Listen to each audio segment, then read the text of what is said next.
Valley, hooey Hollywood, where any office boy or young... Welcome in, everybody, to another episode of That Movie Show. Mike Wendt and Eddie McCabe taking you through another week of movie talk. Eddie, how are you doing?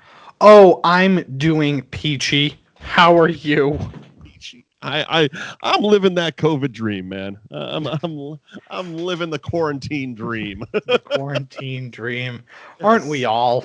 Aren't we all? I'm watching a lot of movies and playing video games, and I'm basically a fucking 14-year-old. Yeah. Oh, 100%. Do you know what game I've picked up? I went from 41 to regressing to 14. Yeah, it's pretty sweet. Yeah. I'm about the same. Actually, mine skews a little bit younger. I went from 31 to about 8. What are you playing?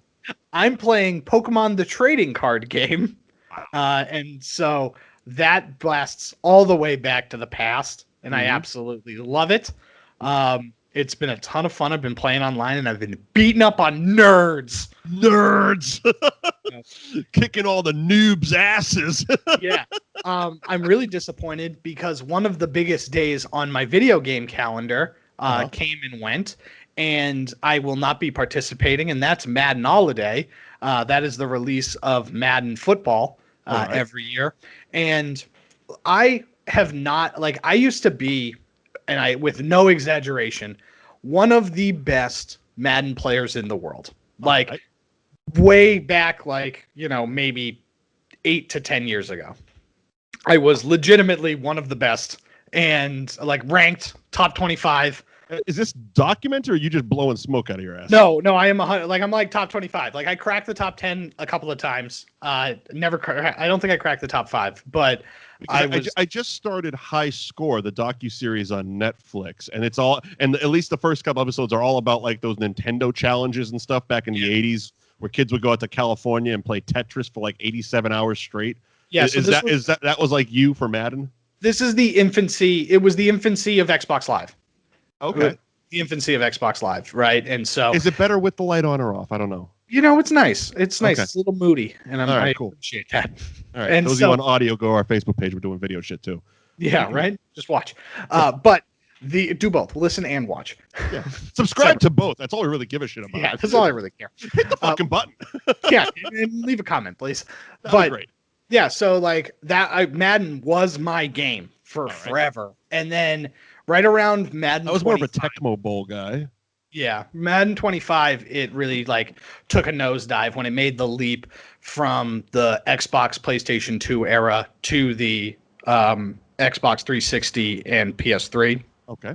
And it's been garbage ever since. Oh, it took a downturn. Oh yeah, it's been garbage. Basically, they made the leap from Xbox and PlayStation 2 to 360 and PS3. They stripped the entire game down and then spent the next 5 or 6 years just adding features that were already in the previous gen versions, and then being we have a new feature. And it was just this was in Madden 05. What are you talking about? And so it's gotten to the point over the past 4 or 5 years where it's, with no exaggeration, just been a $60 roster update is basically all it is. Because and it's come to a head with Madden 21 this year. I didn't get it right away because I, basically over the past few years have been no, I'm not going to buy this game day of anymore, because I used to do the midnight releases for it. Sure. Because I needed to play it so much. Yeah, it was your thing. And now it's very much I'll wait and see, and it is the worst scored game on Metacritic historically. Okay, so my game is GTA. I play Grand Theft Auto incessantly, and in Grand Theft Auto, there's the story mode, there's the single player story mode where they've made the it's basically that's the game. Then there's Grand Theft Auto Online, where it's a Wild West free for all. You create your own character and you run away from people that real people playing real shit. Is there a equivalent in Madden to that? So it's you build your own team. Okay, so now my question, I guess, would be, and this is That Movie Show, not that video game show, so we'll move on in a second. But you said it's a $60 roster update, and I get it. They release a new game every year. It's kind of like, you know, wrestling does the same thing. All the sports do the same thing. Yep. You know, 2K insert year. That's the game. I guess if you didn't, let's say you bought 2019's Madden, right? And now it's 2 years later. If you're playing online, wouldn't like DLCs and stuff basically update that roster, or do you actually have to buy the game? Because in Grand Theft Auto, when they release a DLC, it's like, okay, well, here's a new thing. You don't have to buy the game all over again. Yeah, so there's a couple of things. One, the main mode, so there's franchise mode, which is historically the most popular mode. Okay. That mode is been left to rot. Basically, they don't care. EA Sports, the people that developed the game, don't care about it at all. Okay. Right? They've stopped caring about it and stopped doing it in favor of what's called Madden Ultimate Team. And what Madden Ultimate Team is a microtransaction pay to win sort of situation. Yeah. And it's awful. So there are 3 different versions of Madden this year. I don't know what they're called, but it's the standard edition, the better edition, and then the Hall of Fame edition. And basically what that does for you is it gives you like 2 or 3 days early access to the game and all of these like in-game currency points. But the most expensive version of the game is $100. So when you play Madden Ultimate Team, it's kind of like building a team through cards, right? Like you buy a pack of cards and that's how you make your team better. Out of that, you get like different players, and some players are better than others. The problem is that if you don't want to spend any money, if you don't want to spend any money at all, it is a chore, an absolute chore. So it's very similar. Right. Because I have a very similar thing where they have, in Grand Theft Auto, they have what's called shark cards, where it's basically buying in-game dollars for real-life dollars. And if you do that, it's much easier. You can buy all the armored shit and all the weapons and all the houses and all the stuff. You can build a lavish lifestyle. Those of us that just want to play the game because, you know, we have to, it's almost become like a full-time job where it's like, I got my coke business, my meth business, my gun run. It's a criminal enterprise thing. Like it is. But you spend all day driving from one place to the other, hoping nobody kills you because you're just trying to make half as much money as they just like dropped in $30. Right, because they gave Rockstar $45, so it gave them 5 million shark cards. Yeah, I'm an adult with bills, so I just want to play the game. It's supposed to be a stress reliever. I'm not just like, can I just have $40 to buy $1 million of in-game credits and blow up Mike because he's having a bad day? Right. And so, but yeah, it's bad. Madden is garbage this year. So basically, I guess the main bullet point is across the board, microtransactions have ruined gaming.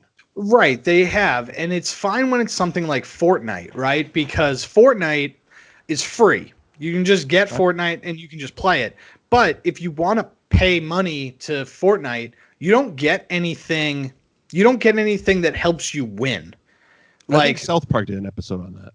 Maybe I might have missed it. They wanted to make a Terrence and Phillip video game, but it was all about buying. Like it was all microtransactions basically, and buying things to get in-game dollars, but the in-game dollars don't get you anything because you're spending those. It was a vicious cycle type of thing. Yeah, because like Fortnite's fun because like right now the pack, and I haven't played this, but like the theme is Marvel, and so if you buy the pass and you play the game and you win the game, like, or play the game more, basically you get like Iron Man as a costume, right? But the thing is that you don't get like better weapons because you paid.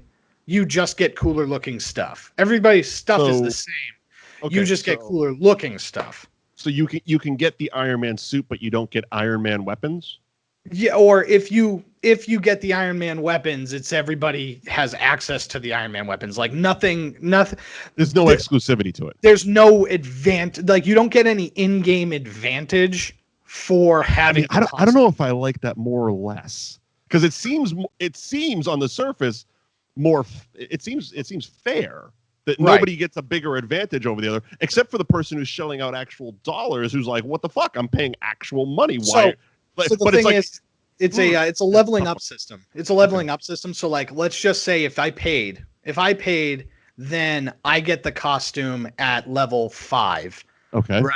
Whereas if you didn't pay, you might have to get to level 50. Okay. You know what I mean? Like it's that sort of thing. And then there are exclusive like dances and things, but it's better than Madden, where it's like, oh, if I give EA an additional $100, I get the best players in the game. And now my team is loaded because I gave you money, as opposed to like, oh, I just wanted to like play the game and have fun. I guess that's what offline playing is. There's and then the catch-22 is that, you know, like EA, oh, we don't care about the offline stuff. Nobody really does. You know what I mean? We don't care about that. And so instead we're just going to focus on Madden Ultimate Team so that you keep giving us more money. Lovely. So that's our video game segment. We might have to start doing it since you and I are playing a lot of video games. Like just throw a video game segment at the beginning. But as far as movie talk is concerned, you've been out to not only a drive-in movie theater this week, but also a movie theater, like an actual indoor, like how people used to watch movies back in the 70s. It's crazy. It was crazy. Back in the cinema. I went back to the talkies. Back in the 2070s. Here in Massachusetts recently, the movie theater industry has like basically opened up, you know, ish kind of. Well, the screening industry has anyway. The filming industry still has sitting on our asses. We're still out of work. So if you want to donate, I can give you my PayPal and you can just send me some money.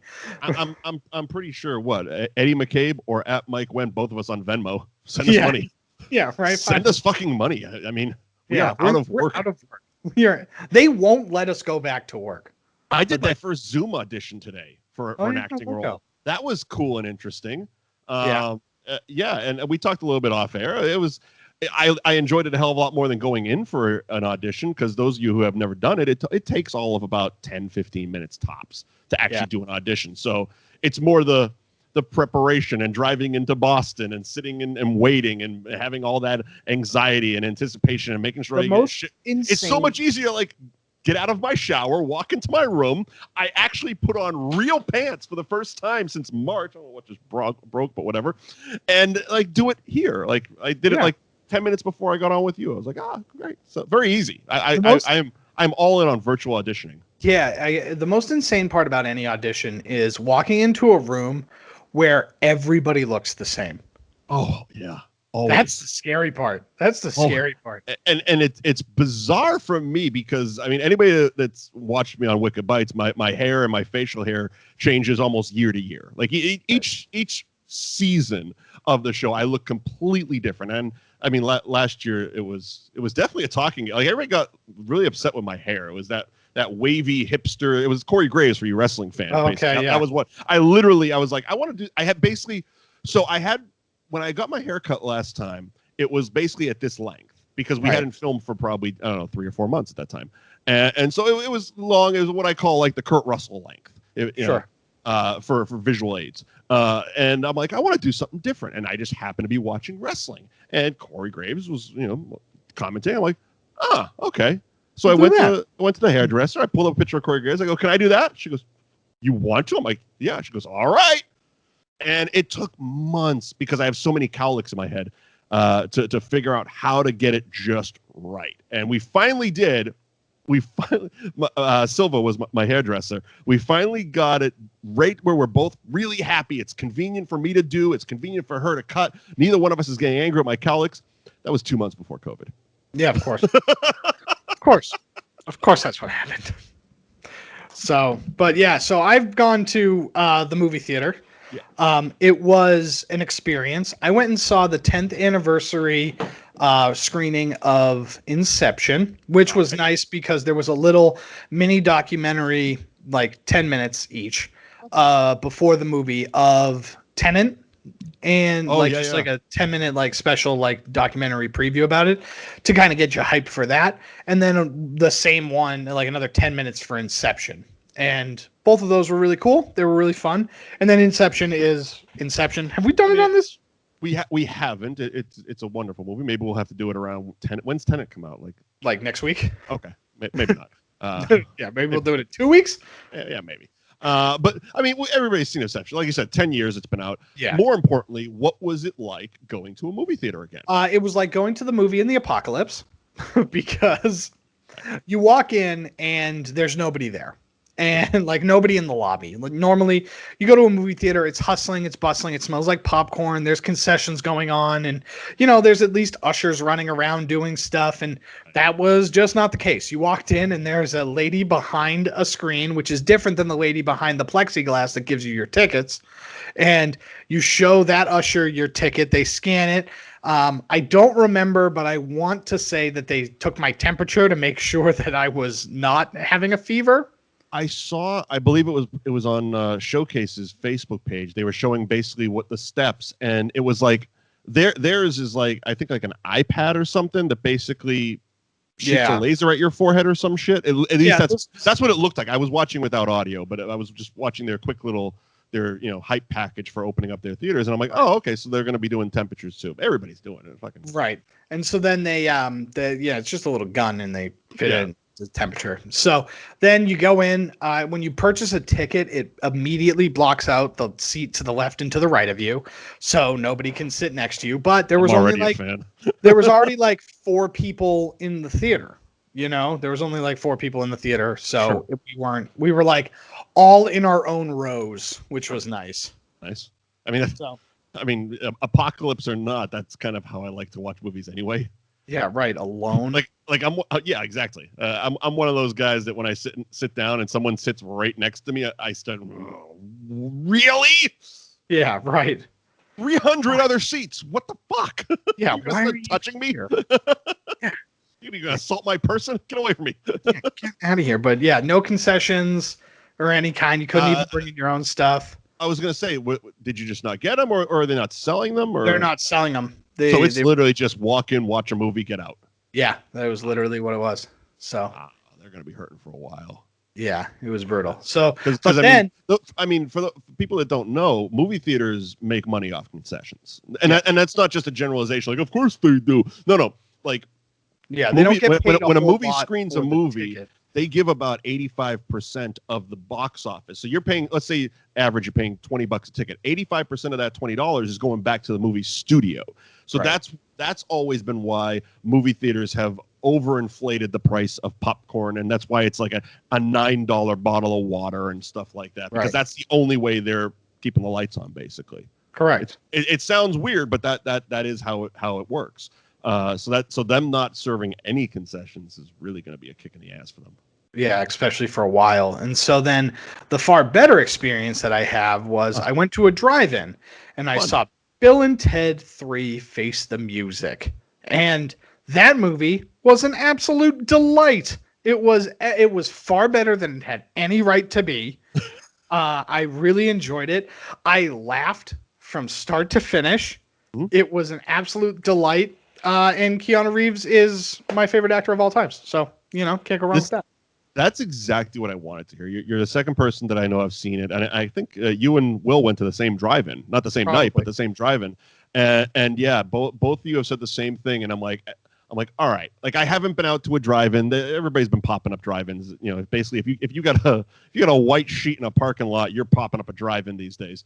But yeah, I think with Bill and Ted, and we're actually going to do the original Bill and Ted's Excellent Adventure next week on the show. Right. So we'll talk a little bit more about the release of the third one and stuff. But I think I'm going to try to venture out to that same drive-in because I think the experience sounds great. And now that I know that, okay, the movie's good too, because again, you and Will both said the same thing. It's like, it was a really good movie. And I'm like, okay. Yeah, I was very much worried that it was going to hit be a nostalgia trip.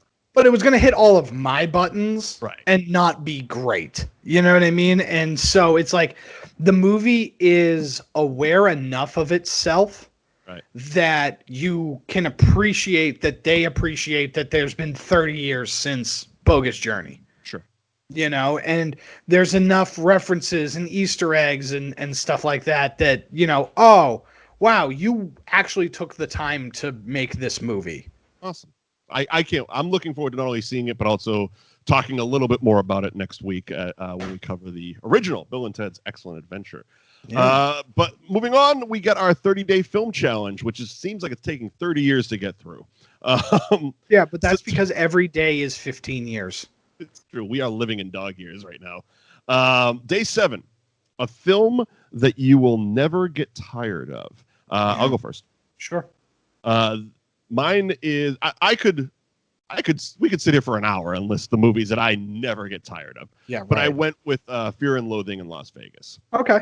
I love that. First of all, I love the movie. I'm a big Hunter Thompson fan. I'm a big Johnny Depp fan. I think we mentioned it when I talked about Ed Wood. I love Johnny Depp when he's playing real people. And every part of this movie, it's weird, it's nuts, it's Terry Gilliam from Python, and it's all the weird shit that Terry Gilliam does and is known for. It's, you don't have to be on drugs or drinking to watch this movie, but you feel like you are at the end of it. It hits all my spots. I've owned it in 3 different incarnations. I had it on regular DVD, I had it on Criterion DVD, and I own it now on Criterion Blu-ray. And the bonus features are awesome on it. There's like a lot of weird home movies of Johnny Depp and Hunter Thompson hanging out. Like they actually filmed because Hunter Thompson shaved Johnny Depp's head with a Bowie knife for the movie. And there's just home movies of this. He's wearing a miner's light and stuff like that. It's weird. It's awesome. It's like everything you would, if you're a fan of the movie, you're a fan of the book, you're a fan of Hunter Thompson, it's everything you wanted it to be. So that's mine. I can watch that movie any day of the week and twice on Sunday. Yeah, so the movie that I selected, oddly enough, coincides with the movie that we're doing today. And that is, it wasn't on purpose, obviously, because I did the film challenge before we had this serendipitous thing happen. But it was Terminator 2. Terminator 2. And we will talk more about why coming Your love up. of the film? Yeah, we'll talk about my love of the film as we actually review the movie. But I'll just start it off by saying, partly because it is arguably one of the greatest sequels ever made. Like, it is a short list of great sequels, and it's Empire Strikes Back, Terminator 2, Godfather 2, Rocky 4. We could talk about Rocky 4, but let's just get the Terminator. Rocky 4 is on my list, but that's because that movie is hot garbage. Hashtag release the robot cut. Yeah, release the robot cut. We need the full robot. All right, let's do Terminator 2, Judgment Day.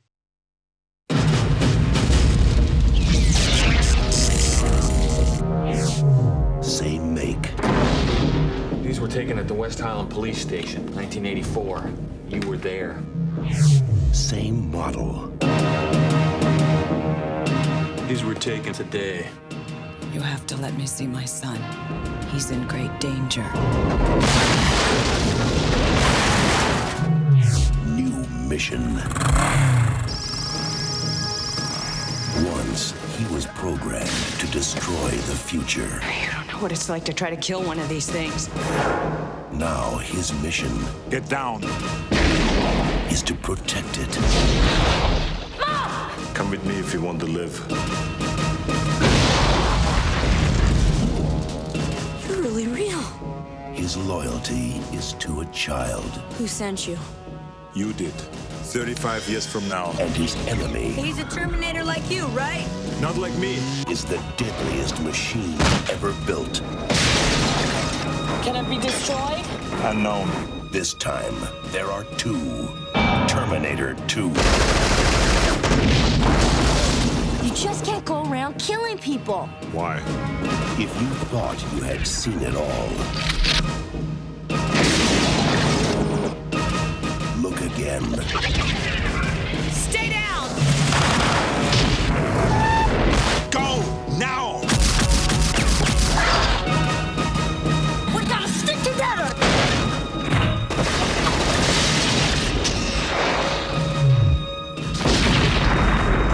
Arnold Schwarzenegger. Terminator 2, Judgment Day. This time, he's back. For good. Trust me.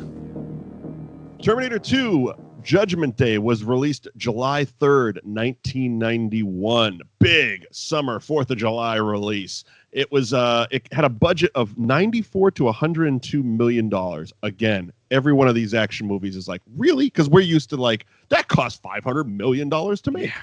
No. Yeah, it cost $1 billion.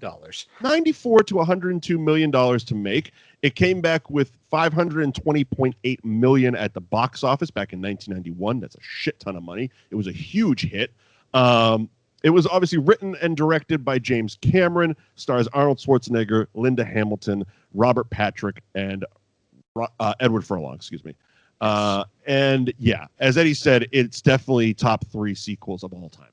Yes, by far one of the greatest. And I don't think that's just you and I talking. It feels like the film loving world would say basically the ones you said. Empire, Godfather 2, and Terminator 2 would be top 3. Yeah, easily top 3. Then you're kind of talking about like Aliens. Probably the Indiana Jones series would be put in there. With Doom maybe. Aliens would definitely be in there. I would put Rocky 4. I mean, Rocky. Yeah. If you're Rocky sequels, I would. If you're gonna pick a Rocky sequel, it's probably Rocky 2. That's probably the closest one to the original Rocky in terms of like seriousness, because 4's goofy. 4 is a fun watch, but the better film is Rocky 2. Sure. All right, let's jump into Terminator 2. When was the original made here? I'm just trying to see how. 88? It's like 80. Was it that soon? Let's see. The term. Actually, it might have been later. It might have been 85 because 84. Yeah. Because it was 1984. And this was 1991. It was huge. I remember seeing this in the theater. As a kid, not only did I go with my mother and my brother, I remember the camp we were at that summer. Took a field trip to see Terminator 2. I mean, again, I don't it was know the why. 90s. It was a different time. We were allowed to just go see R-rated movies because that was the thing to do. It was a different time. It was a different time. There was no tweeting. Yeah, right. And people didn't complain about being scarred. They were just scarred. Yeah, exactly. Sure. So we again, and every part of this, again, rewatching it, it's like we talked about it a lot with Total Recall. We talked about it when we did RoboCop last month, and physical effects, man. I know there's a shit ton of digital effects in this movie, but it's less. I guess it's less physical effects in Terminator 2 that impressed me, and more the stunt work. Right. Especially the motorcycle and Mack truck chase throughout the LA River. It's like you're looking at stunt people that are actually. It's kind of like watching, like we did Mad Max Fury Road in the archives, and we talked a lot about the stunt work. Very similar. It's like you're looking at it, watching it now, especially on Blu-ray with the crystal clear quality, and it's like, yeah, that's not Arnold Schwarzenegger and Edward Furlong, but wow, those are 2 real people on a motorcycle running away from a big ass truck. Yeah, it's also crazy because I saw something. There was a Film Riot video that they made a few weeks ago, if not last week, and it was talking about how they did front projection. And they talked about it using it in Terminator 2, and that's how, like, they showed sequences from Terminator 2 in there about how when the T-1000 is on the helicopter and like how they filmed that, and part of the Mack truck scene when they're driving, and like how they got the shots of Edward Furlong and Arnold on the motorcycle while the truck was behind them, but not actually having a truck, and it was all projection. It's nuts. It was crazy just how, they used classic movie effects and how those types of things hold up, because they didn't just green screen them in, they figured out ways to make it feel like they were there. Talking about the effects, all the physical stuff works because it's physical. It's there. Yes. It's happening. The stunt work happens. It's there. It works. And while the digital effects hold up, watching it back and knowing how revolutionary the digital effects in Terminator 2 were in 1991, watching it with that point of view it's kind of a masturbatory film. Oh, 100%. Like, well, it's James Cameron. Like James Cameron. Well, but more than it's definitely James Cameron. But it's also like the shots. Anytime you have the T-1000 doing T-1000-y stuff, like there was no reason for him to walk so slowly through those the jail bars, the jail cell door, where it splits his face like that. It's like they did it because you're like, watch this. Like you could almost hear in your head every time a cool little like when that truck scene when he walks out and he's all silvery and he morphs back, he goes from the Silver Surfer back to Robert Patrick. It's like, watch this. Yeah, right. Because nobody had done that shit before. It's like that was revolutionary at the time, but watching it back, you're like, all right, we don't need to hang so goddamn long on him. You know?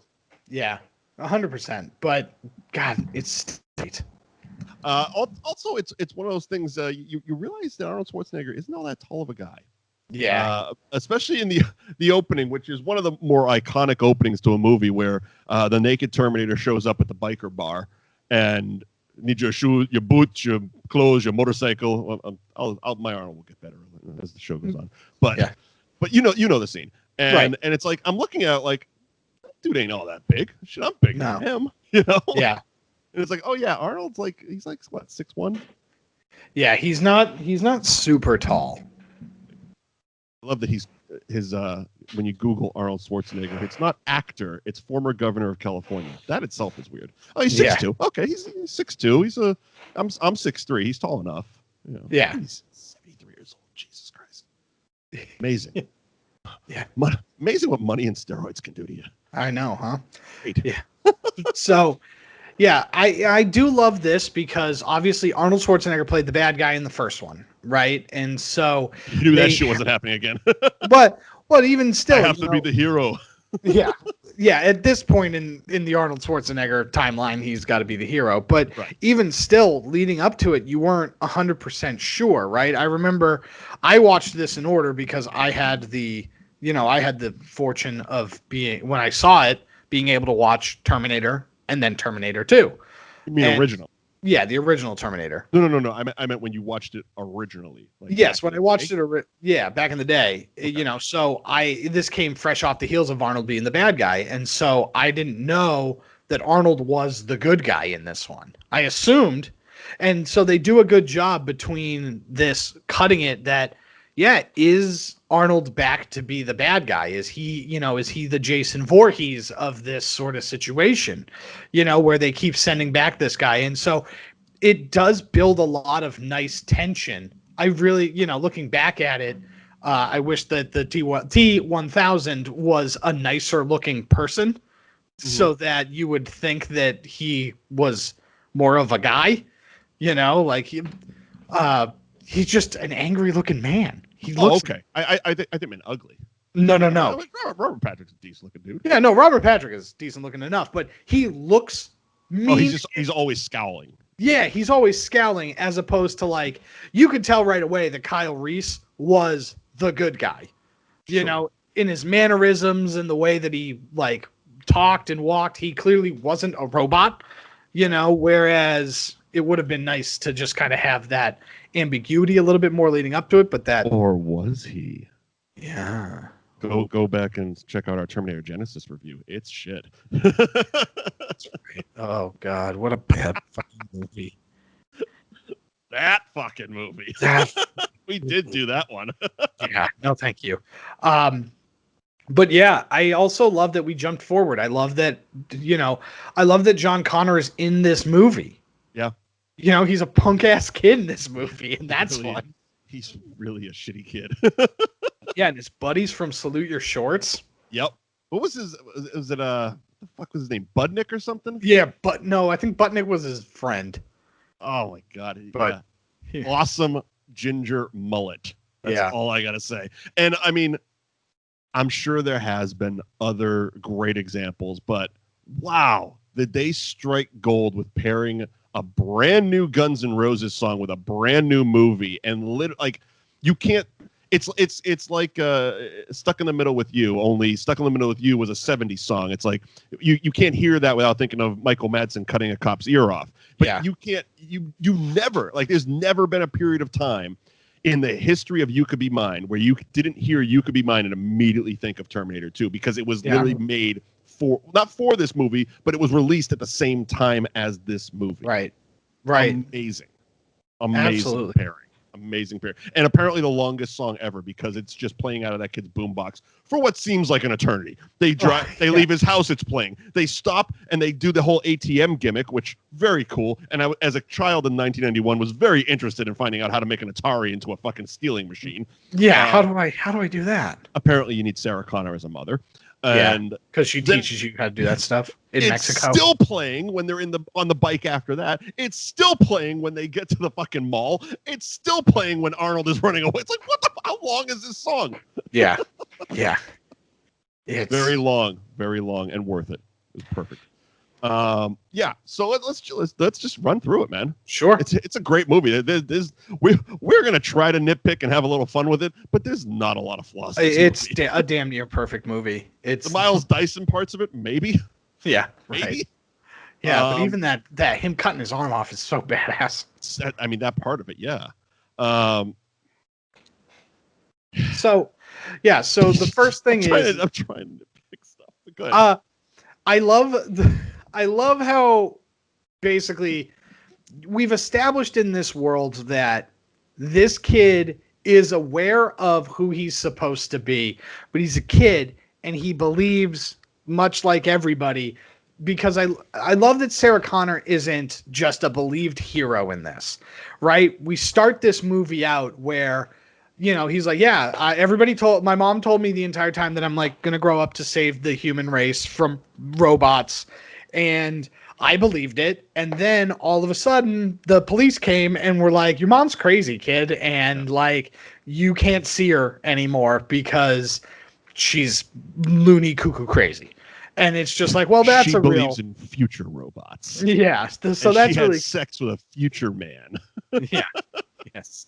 That you sent back. So you are your own dad? You're responsible for your own birth. It's weird. It's a weird loop that I don't know how we close, but we try to close it. Who knows? It's a weird threesome. Imagine that. It's like you're in the future and you're like, number one thing. It's almost a Back to the Future thing. It's like, you got to get your parents to have sex or this whole thing is fucked. And that's your number one priority. That's a weird thing to have to do. It's a weird thing to have to think about when you're a teenager and you just want to steal money with an Atari. Yeah, right. You just want to steal enough. Like Afterburner. Yeah, you just want to steal enough money to play Afterburner for a while. That's it. Granted, it's literally. He stole $300 and went to play Afterburner. He was going to be at the arcade for a while. Yeah, of course. And it was the 90s. That was a quarter game, maybe 50 cents. It was Afterburner with the whole moving thing. So yeah, maybe it was 50 cents. Yeah, right. And so, then all of a sudden you're just thrown into this that like, oh, the cops are after you. Oh, well, it's probably because I stole $300. Yeah, you're a punk kid who rides dirt bikes. I'm sure the cops, this is not the first time. I mean, oh, yeah. Well, he's bouncing around from, right. Yeah, his foster parents, when Robert Patrick goes to the door, he's like, oh, what did he do this time? It's like the cops have shown up looking for John before. Yeah, right. Of course. And so, it's just bananas because all of a sudden Arnold shows up with a box of roses, but surprise shotgun, and just starts blowing holes in this guy. And it's just like, holy crap, what is happening? And we are off. We are off to the races. They gave the Terminators a lot of abilities and a lot of knowledge and a lot of good software updates, I believe. But one thing that they just never had was tact. Yeah, no. It's like... No. Their default, I guess, hence the name, is to just kill. Yeah. Well, it's like a bull. This guy, he won't open up the gate to this parking lot. I'm going to shoot him in the knee. Yeah, right. Could we ask, please? Yeah, you're also a robot. You could just open the gate yourself and toss the guy aside. But whatever. It's just like, they're like bulls, right? It's like they have enough tact to go around and be like, do you know this boy? Like they have enough tact to ask Michael Myers while he's on his way to stop his girlfriend's wedding. That's a very different movie. It's a very different movie, but it is. Do you know this boy? But you know what I mean? He has enough tact to do that. But then he sees that boy, and it's just like, well, now I just got to empty a clip into him. And it's just like... Turns into fucking Uma Thurman and Kill Bill. He sees red and starts killing. Just starts murdering. And it's just like, oh, man, you should have had more tact than that. Than to just like, get closer and just... Your liquid knives. You should have like snuck up on him and cut his throat or something. Like, you didn't need to just start opening fire in a mall. It's like, look, I get it. Arnold is an older model, so he's a bull in the china shop. But yes, the T-1000 should have a little bit more stealthiness to him. Yeah, yeah. The whole thing is, and you're thinking about it, like, because I saw the new one. Was it Dark Fate? Did you see that one? No, I didn't see Dark Fate. Okay, so without spoiling it, they didn't really, even with the brand new Terminator, which can technically turn into 2 Terminators. I never understood that side of the story, but I'll have to watch it again. Anyway, they still just run in and just start shooting everybody. It's like, yeah, hey, man, you spent days calmly asking citizens, have you seen this boy? The second you do, it's like... what's the Spider-Man thing? Insta kill or Uber kill or some shit? Yeah, right. It's like, would you like to activate like fucking extreme kill? Instant kill? Like, no, man. Just go up to him. Shit, you are a police officer. Fucking Arnold looks like a fucking. He looks like somebody you want to run from, but whatever. But also. How terrible are the foster parents in this movie? Oh, they're the worst, but they're only alive for 10 minutes. Sure, but especially when it's one of those things, it's a throwaway line, but when you think about it, especially as an adult, you're like, wow, horrible people. Yeah. So when they're talking to Robert Patrick and they're like, oh yeah, does this have anything to do with the big guy on the bike that was looking for John earlier today? Arnold Schwarzenegger, big leather-bound, do you know what John Connor is? Showed up to your house on a motorcycle. Do you know what this boy is? Looking for your son. Yeah, your foster. And you didn't call the police. Right. You waited for the police to show up and like, anything to do with that big guy on the bike? Don't worry about him. I wasn't gonna, but he showed up too. I got a 6er of Coors in the back. I'm gonna smoke some cigarettes and maybe beat my wife. I will say that there was another throwaway line too, where they're like clearly bad people because they're just in it for the money or something. Probably. I don't know, but something like that. Yeah, they're terrible human beings. Like, and it was like, I don't think they needed to be as shitty of people to have you not give a shit when they die. But wow, did they just take away any shred of care when that guy gets a fucking silver arm through the face? Yeah, that's the worst part about that is like... That was the one. That was the one when I was watching that was like, oh, he's just showing off. Because when the arm comes back down, it turns back into a hand and the actress goes like this. Yeah. And I just heard James Cameron go, wait, she's going to move her fingers in one seamless motion. No cuts. Look at that shit. Technology. Yeah, that is it. Mic drop. The CGI computer drop. But you wanted a movie? Okay, fine. I guess we'll make one of those too. I guess I'll just make another movie. Ugh. Yeah, it would have been better, and this is an uber nitpick because it clearly works. Fucking need them. Yeah, it clearly fucking works. But it's just like the only other way you could have done it is turn the foster parents the complete other way, right? Because John's foster parents in this movie are scumbags, basically. Like, without really kind of going into it, they're just kind of scumbags. Right. It doesn't seem like they care. It doesn't seem like, they actively root for the interest of John. Whereas... But also, to play devil's advocate, John doesn't seem like the easiest kid to fucking be a foster parent, too. He seems kind of like an asshole, and he was raised by an asshole as well. Right. And so, this Sarah is not the Sarah we remember from 1984. No, she's kind of an asshole. Oh, 100% an asshole. And the things you hear in, throwaway comments of, who she was before John was born, is like, yeah, or even when John was a child, like a smaller child. But it's just like the only other thing you could do is make his foster parents like Ned Flanders, where it's just like these people are so nice and they're trying so hard, and this boy is just an asshole, you know? Yeah, but I guess the because like you said, this way worked. You can't have the audience rooting against John that much.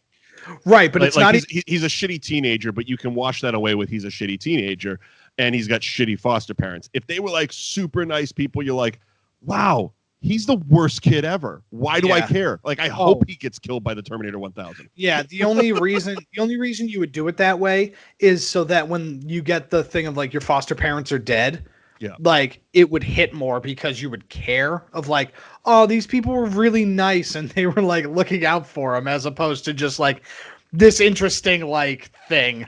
Right.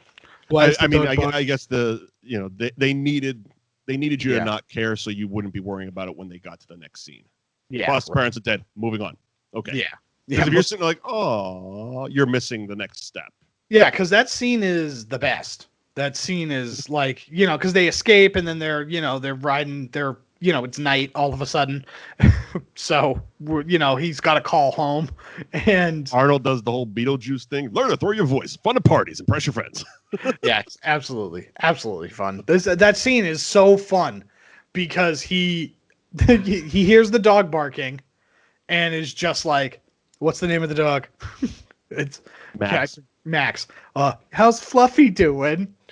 Oh, it's fine. Fluffy's fine. Your foster parents are dead. Foster parents are dead. Moving on. Yeah, we're moving on. He's gonna go murder your mother. Oh, we gotta go stop that. No.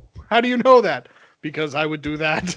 Yeah, I mean that whole bit. I get it. Arnold he had to be the good guy in this, right. and he had to be a good guy for a reason because he definitely and I say he because let's be honest, Arnold and Cameron, and especially at the time, were hand in hand in making these movies.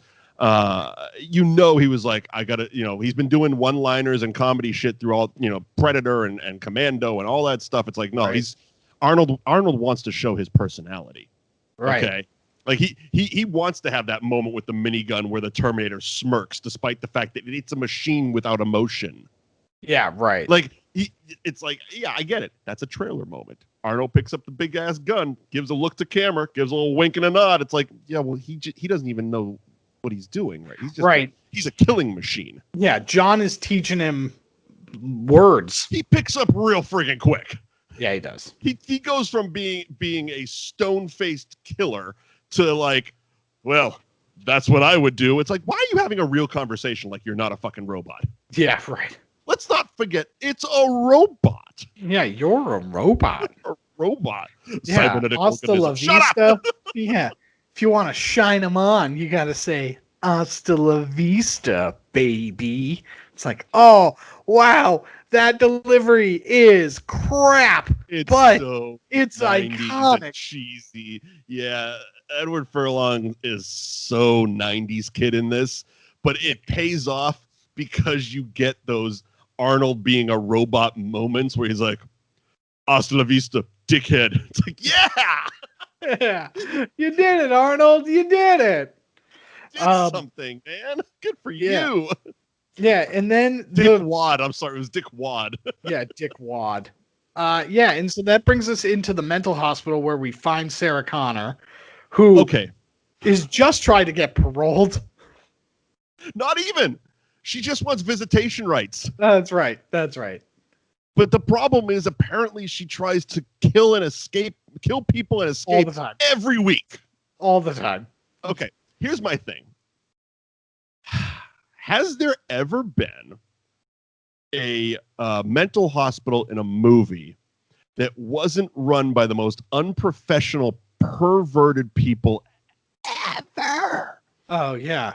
Every mental hospital has a rapey orderly. All of them. In movies. Like, it's getting to a point now where it's such a cliche.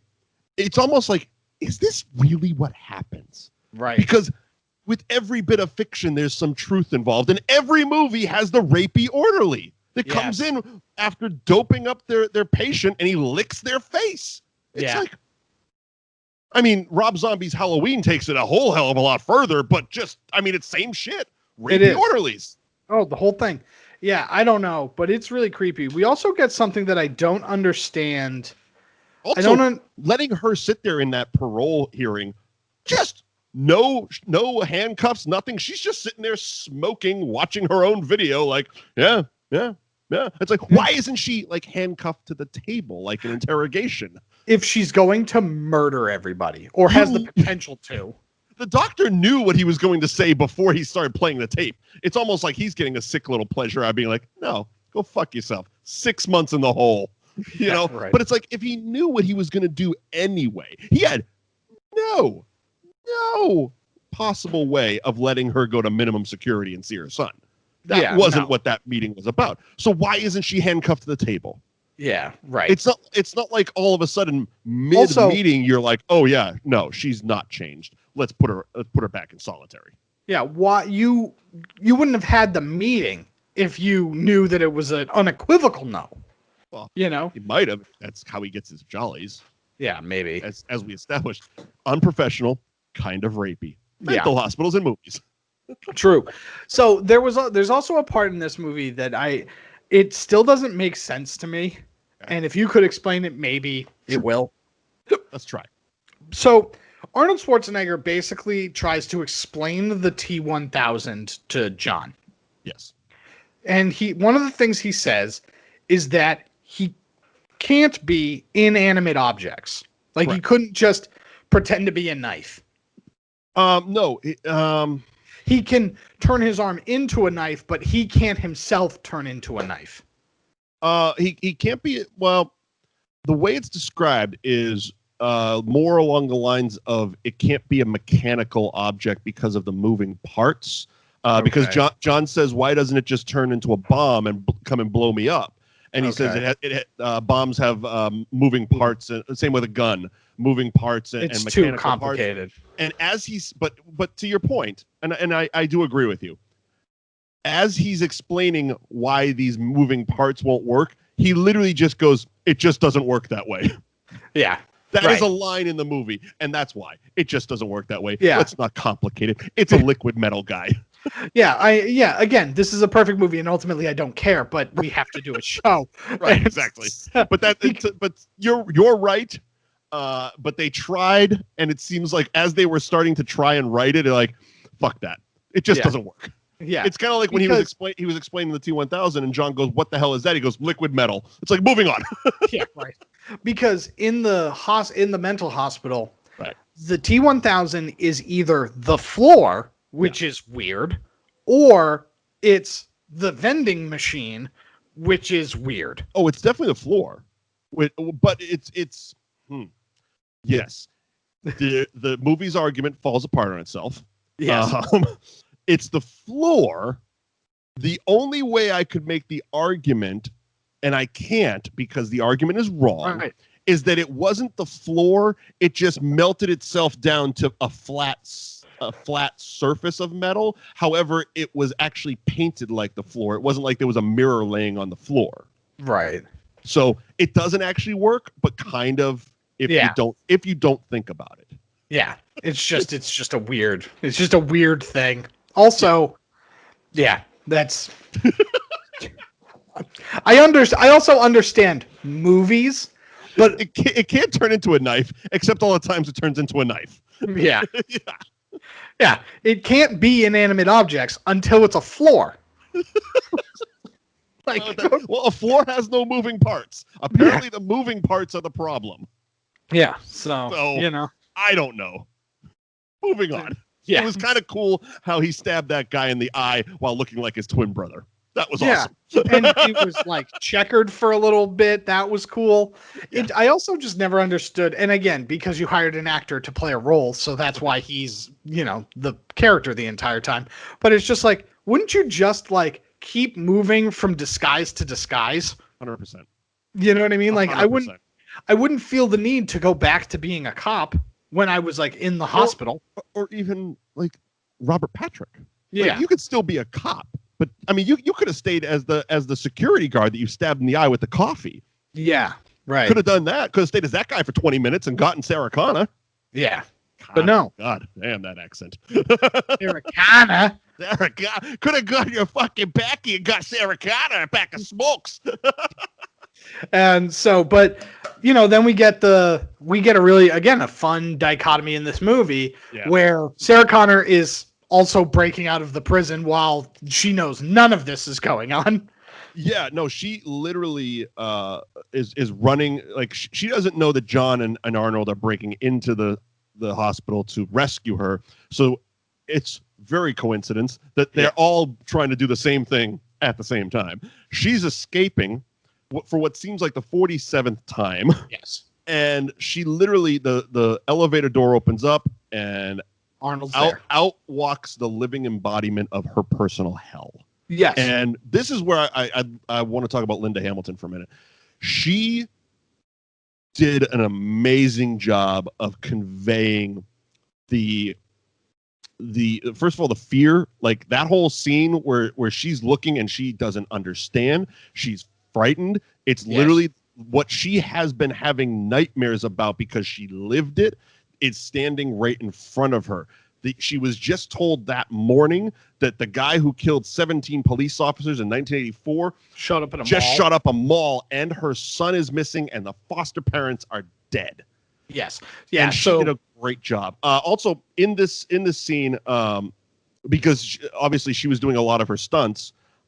There's something that after watching movies over and over and over and over again, anytime an actor is doing their own stunts, I don't know why my subconscious locks in on their face. And it's kind of like when an actor shoots a gun, you can tell who are comfortable and who are really afraid of guns. Yeah. Because you'll get as soon as the gunshot goes off, you get the people who act like they shoot a gun, and you get the wincing guys, the guys who wince. And again, it's an involuntary thing. Not everybody shoots guns every day. I get it. Not everybody can be Keanu Reeves. Exactly. One of the most one of the more prevalent ones that I always pick out is at one of the funerals in The Departed, and the guy's an extra. Like, he's an extra. Yeah, he was at a funeral service and they're doing a 21 gun salute, and every time they went off, his face looked like someone stabbed him in the ass. And Linda Hamilton did a fantastic job. She was running through glass, things are blowing up all around her, and her face is fucking awesome. She is. Awesome. It's funny because like she's never done anything else, right? Up until that point, right? Right. You know what I mean? And so she was born to play this. This is who Linda Hamilton is. Right. And forever will be. I mean, obviously she was an actress before this. She was an actress before Terminator. She's done stuff. Yeah, but. I mean, she worked through the 90s. Just looking at her IMDb page, I mean, she was in Dante's Peak. She was in real movies. Okay, yeah. But yeah, I mean, it's one of those. It's awesome, but as a working actor, it can be a negative when you're so extremely typecast because, I guess, for lack of a better term, you did such a good job of making an iconic character. I've seen articles. I haven't really read any of them, but I guess Daisy Ridley's going through that right now because of Star Wars, where a lot of the articles are saying, has Hollywood blacklisted Daisy Ridley? I'm like, well, Hollywood's blacklisted all of us right now. None of us are working. So what are you talking about? Me too. The only person that I saw in anything was a short film that I saw Zachary Levi in. Glad he's working. Yeah, it was good. It was a good little thing. I'll tweet it out. It was a fun little. It was called The Statement. So we are the "Come with me if you want to live." Line is repeated, which you have to imagine, and the way it was delivered. I like that they kind of no sell it because it's that John from the future programmed that specific line. Yeah, into he the has Terminator's head because. Sarah must have told him many, many times what Kyle said to him because she's prepping John for the future. So she must have been, okay, and you have to tell Kyle to say this to me because that's how I'm going to know, blah, blah, blah, blah, blah. And he must have been like, all right, well, I'm programming that into this Terminator's head because it's the first thing he says to her. Right. Well, and that's the thing. That's the moment that gives her pause, right? Because it allows her to realize that he isn't here to murder her. Because why would this machine say those words? You know, and so it's a genius move of writing. Oh, absolutely. And again, without spending too much time on it. Like Right. you didn't need the explanation. If you had seen the movie, you got it. Even if you hadn't seen the movie, you didn't need the explanation. It's like, oh, okay. Right. He's putting her at ease. Yeah, and the thing is it's like Arnold does a good job, and you can see in the other movies that we've done through Arnold August and and other Arnold Schwarzenegger movies that we've done, is that Arnold has a ton of personality. He himself is not a wooden actor. Go watch Pumping Iron Man. He's got a ton of personality. You know what I mean? So for him as a performer, to understand that it's like the robot just says the words, but there's no meaning behind them, is like, wow, that's really good. Like, you are really good at this. Yeah, because he does, as we mentioned before, he does turn on and off the robot switch in this movie. Because there's a lot of times when they're just doing exposition or they're just fucking around with the Hasta La Vista stuff, where it's Arnold. It's Arnold. You know, he's being Arnold. And then there's times like in that moment where that's the robot. He's actually acting as a robot, not as I'm gonna smirk when I have a big gun because it looks cool. You know? Because robots don't know what cool is. Right. He understands that the character was told to say this. But because the character has no emotion, he's just saying the words, and it's not saying words with inflection. And that's the impressive part.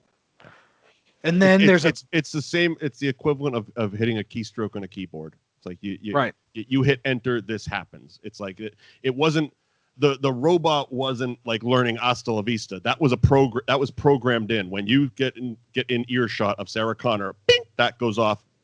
Come with me if you want to live. Yeah. Right.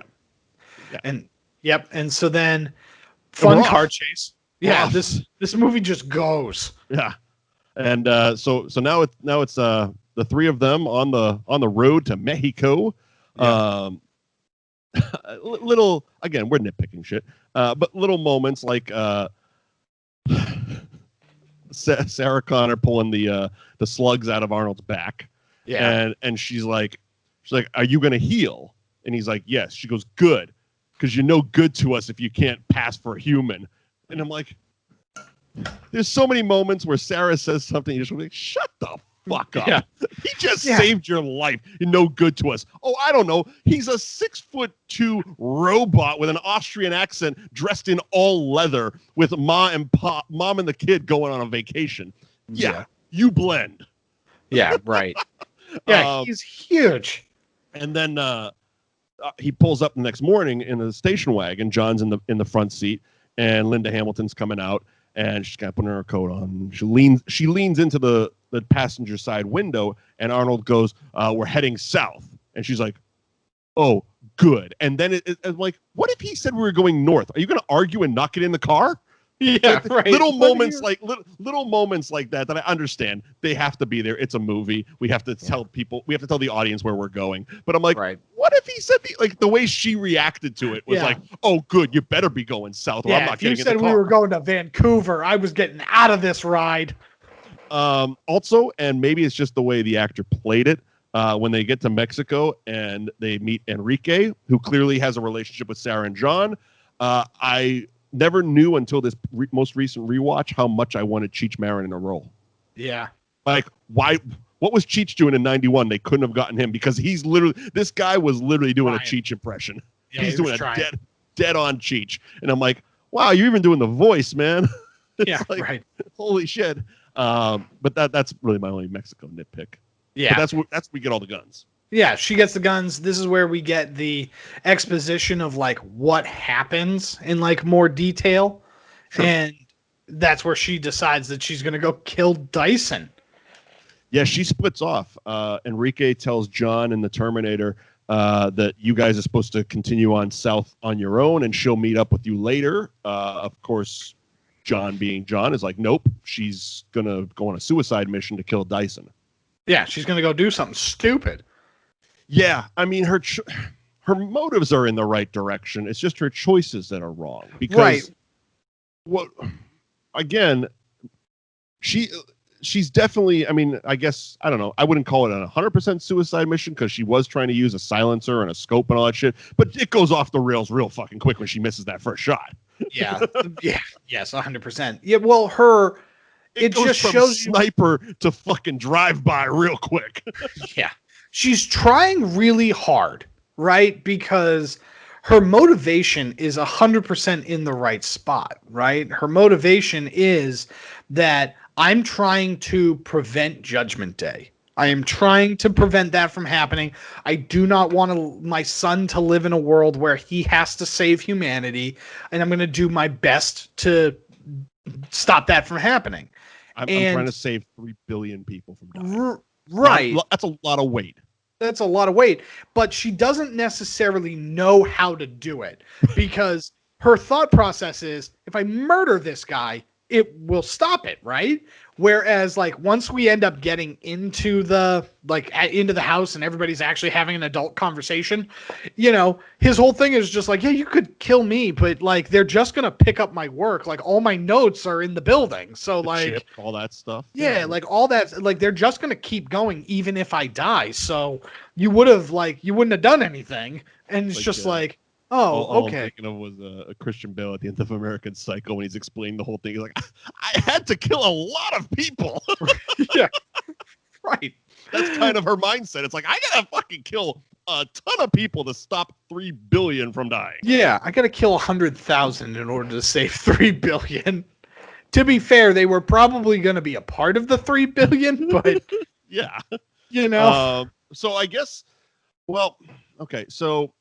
It wasn't common knowledge that Skynet had the parts of the first Terminator from '84, right? Which is why it was obviously kept under a strict lock and key. And we get that moment when Dyson was in the office with the chip and the arm, and he's looking longingly at it like, this is my life's work, and blah blah blah. So we established that as well.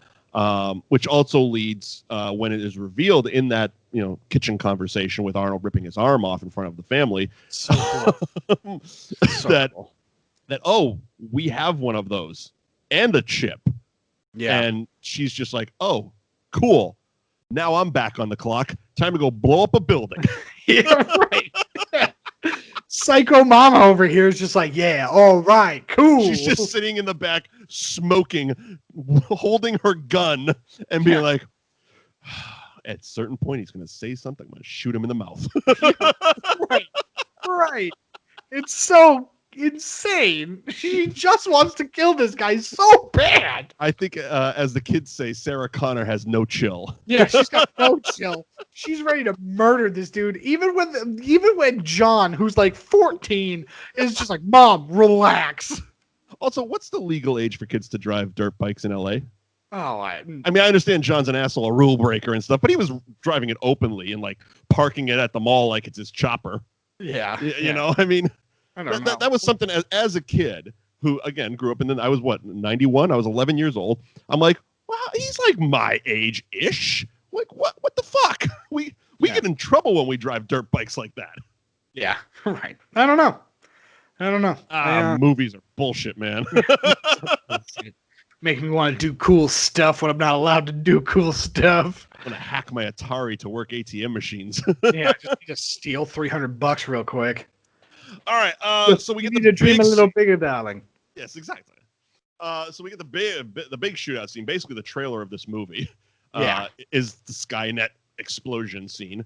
It has all the fun toys, the minigun, the gas launcher. I don't know what that other gun is, but it's really fucking cool. This is Arnold's trailer moment. Yeah, this is awesome. It's really just a special effects action explosion extravaganza. It'd make Michael Bay blush. It's a resume hidden in a fucking $500 million movie. Yeah. Yeah. It's like, hey, look what we can do. Yeah, it's from top to bottom awesome. It's top to bottom awesome, absolutely amazing. And it's surprise Dean Norris cameo. Hank from Breaking Bad is one of the SWAT guys that he's the one that when Dyson is shot to shit. Dyson is terrible, by the way. Yeah. Right. Like, come on, man. You got shot right away. Yeah, right. Here's an idea. Duck. Yeah. So he's sitting there, and he's got he's holding something over the detonator, which finally, we've been asking for a long time since we did Die Hard what the fuck a detonator does. This is a detonator. Yeah, this is a detonator. I'm going to drop this weight.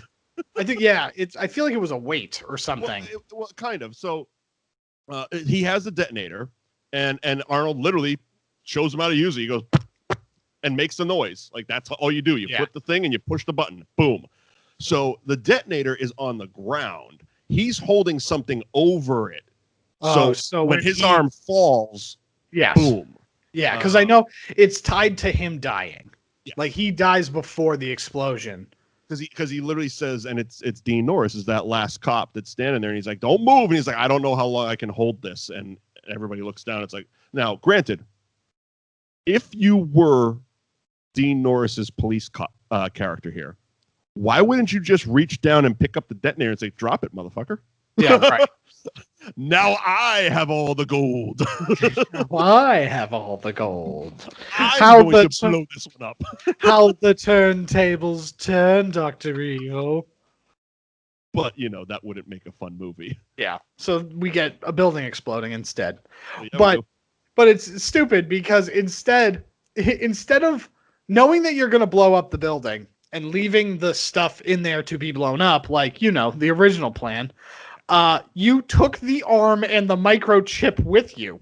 Well, the thing about it is, it was never about blowing up those two specific items, because those they specifically wanted to bring, because I think Arnold explained to him they have to be melted or something along those lines. Like, that's why we get our finale scene.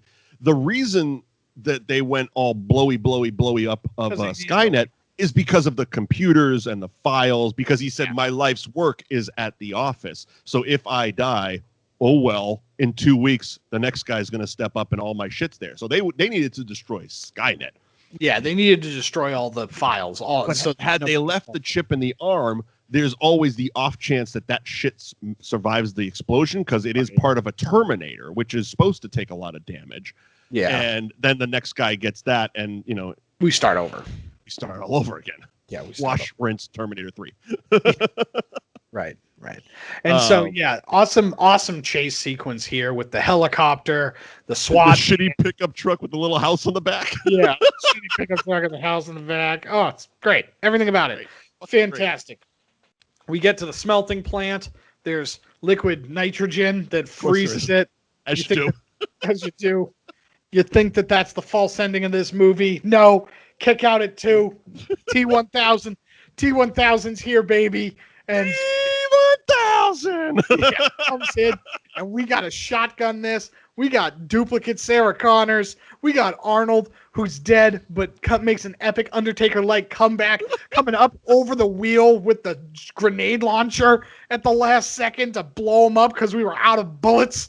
Oh, God, it was fantastic. And then this fucking movie has the audacity to make me cry when that soulless, hulked up robot gets lowered down and says something that sounds so stupid when I say it, but when Arnold says it, I start weeping like a baby. How does he look at that John Connor and go, "Now I know why you cry, but it is something I can never do." And it's just like, I know.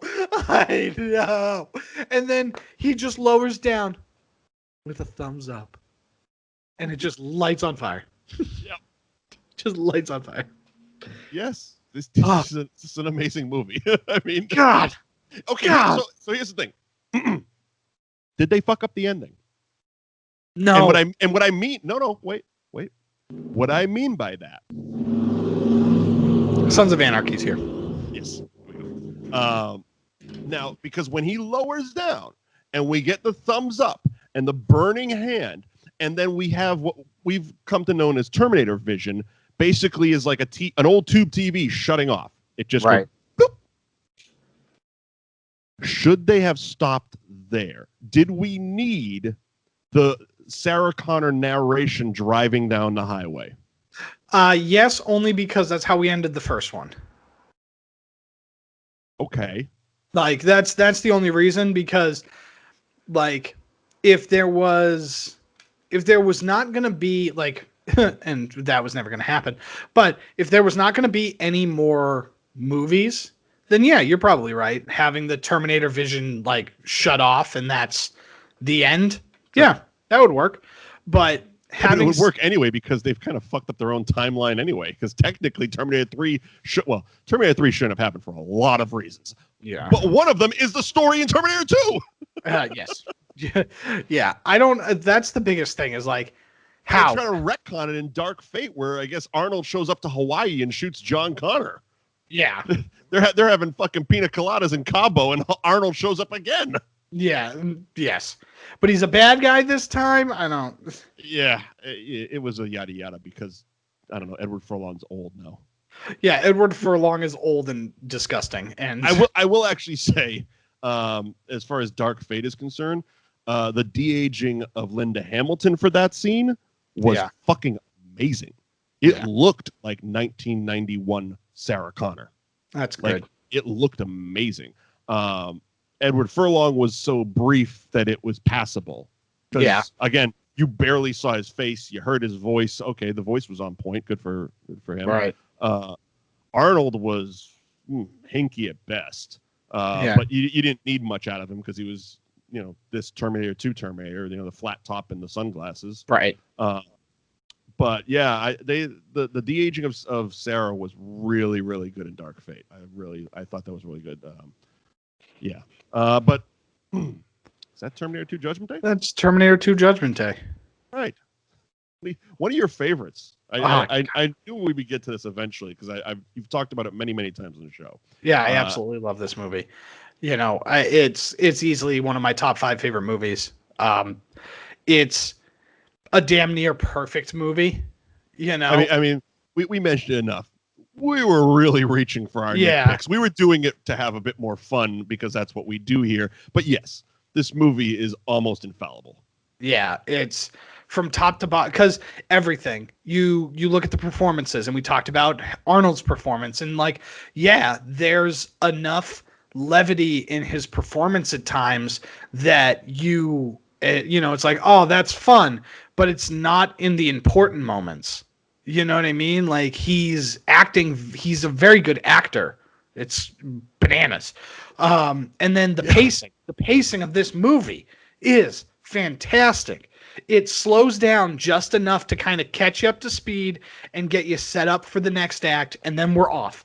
And then we slow down and we set up for the next act and we're off, and it's just tight. It's a tight movie. I feel like if they made this movie again, or tried to make this movie now, it's 3.5 hours long. It'd be 3.5 hours long, right? And it's just there is 2 cuts in the Blu-ray. Hang on. Okay, but yeah, the acting and then the special effects. We talk about the masturbatory nature of these special effects, but even still, they're fantastic, and they still hold up better than some CGI that was made with movies that were 10, 15 years older. So I got this one. I have the Terminator anthology. It has the original 2 movies Terminator. worth watching and 15 movies. It's got the original Terminator. It has 2 different versions of Terminator 2. It has Terminator 3, and then 2 different versions of Terminator Salvation. So the theatrical cut of Terminator 2 was 137 minutes. So what's that? 2 hours and 17 minutes. And then the special edition one, and I remember when this, because I was doing video stores. I was running video stores at the time. Terminator 2 was a huge DVD release. It was, and as a DVD collector, it was kind of a pain in the ass because it was they released 4 different versions of the DVD at the same time. Oh. So I had to do, and again, it was 1990 something, so there wasn't a ton of information on the internet, and it's I had to do a ton of research. Luckily, I was working in a video store. Luckily, I got all the different copies for the video store, and I was able to peruse through, because the Terminator 2 disc, even the DVD had 6 to 8 hours worth of shit on it. This one touts 8 hours. But it's got more, and I think there was originally 3 different cuts of the film. Basically, one of the main things they did was there was when the big deleted scene that was taken out that I remember, mostly because it was for two reasons. One, because it would have actually impacted the story, but also because of the technical side of things, where it was shot really cool. So it's the scene where Sarah's patching up the Terminator, and it's shot in the mirror. Okay. So here's how that was accomplished. The mirror is obviously not there. It's actually a window. And there is a Arnold dummy with its back to the camera. There's Linda Hamilton's twin sister with her back to the camera. Edward Furlong has a double back to the camera. And then all three real actors are on the other side of the mirror, and everybody's mirroring each other's images. As what happened in the deleted scene, Sarah removes Arnold's chip and was going to smash the chip, and John had to stop her. Okay. Because they obviously needed him for the rest of the movie, but they also needed him to accomplish the mission. So that was the big deleted scene that was probably thrown into this special edition cut. But yeah, from the technical standpoint of making that scene, and the fact that Linda Hamilton has a twin sister is pretty cool, and the fact that they were doing that fake. She just recently died. Did she? Yeah, she got COVID and died. Oh, that's I believe. But yeah, her twin sister was Leslie Hamilton Garin. Yeah, shit, man, holy shit, August 22nd. Yeah, so like a week last ago. week. Yeah, last week. Oh, that's a drag. And Terminator. She wasn't an actress. Terminator 2 that scene was the only thing she did. It was because we need a double. I have a twin sister. She can sit there and mirror my images, and that was it. And it was from a technical standpoint, very, very cool. But that's kind of like this whole movie from a technical standpoint, very, very cool. Yeah, very cool. Yeah, I'm gonna have to show you. I'm gonna have to send you that Film Riot thing because it's pretty interesting, even though it's not particularly about Terminator 2, but it's interesting enough. Definitely, absolutely. Coming up next week? Yeah, coming up next week, we're going to do Bill and Ted's Excellent Adventure.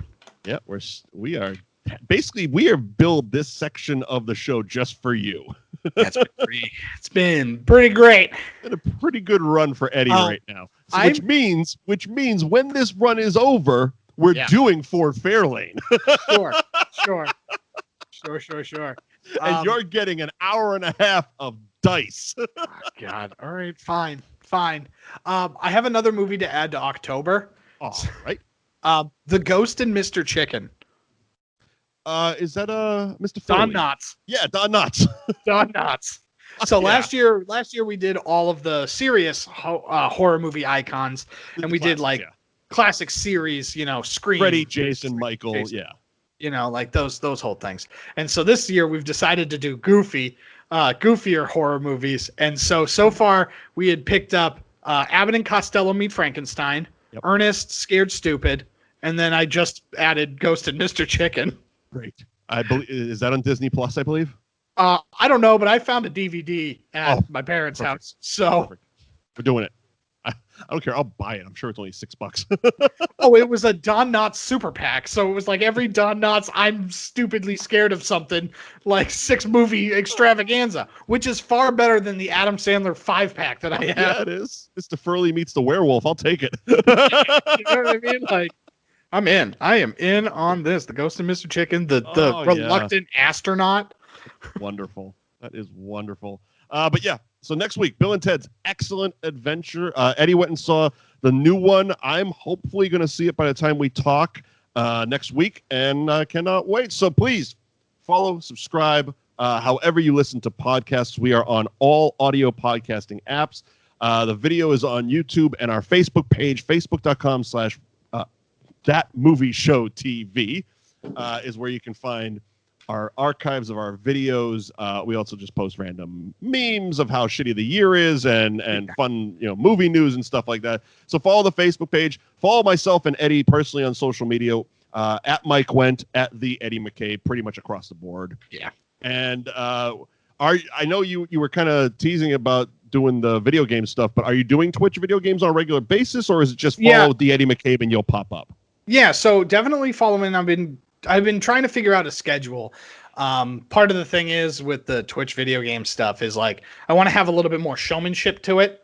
You know what I mean? And so I've been flash pizzazz. Yeah, I want it to be a show. You know what I mean? Like I want it to be a show kind of like this. And I think, I'm still kind of working that out, but hopefully it'll be like a Tuesday, Thursday sort of like stream schedule. But don't burn yourself out. Just having the same bat time, same bat channel sort of situation. Also, for those of you who are going to listen to this, I don't know when we're dropping this specifically, but it either already happened or it's going to happen. But on the New Age Insiders YouTube page, we're going to be doing a live show at 8:00 on Wednesday. Holy shit! Like the whole crew? All three of us. Holy shit! Then I'm getting this on either tonight or tomorrow afternoon. Holy shit! Yeah, Big deal.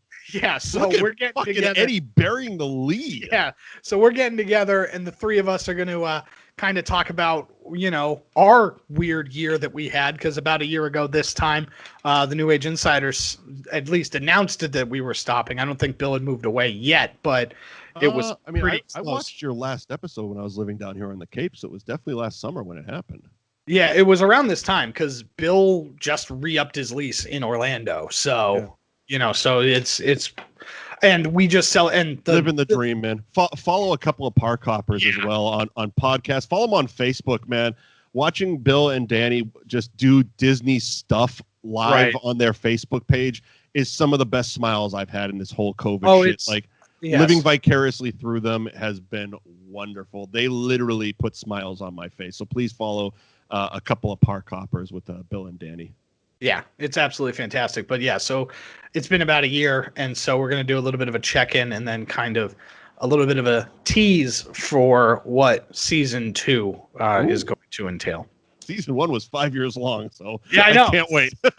Yeah, who knows, man? 5 uninterrupted years. Here comes season 2. We took a year off. Took a year off, and now we're back. Look, if Stranger Things can do it, so can the New Age Insiders. Fucking A, man. Fucking A. So yeah, definitely follow that. I'll be watching live, definitely.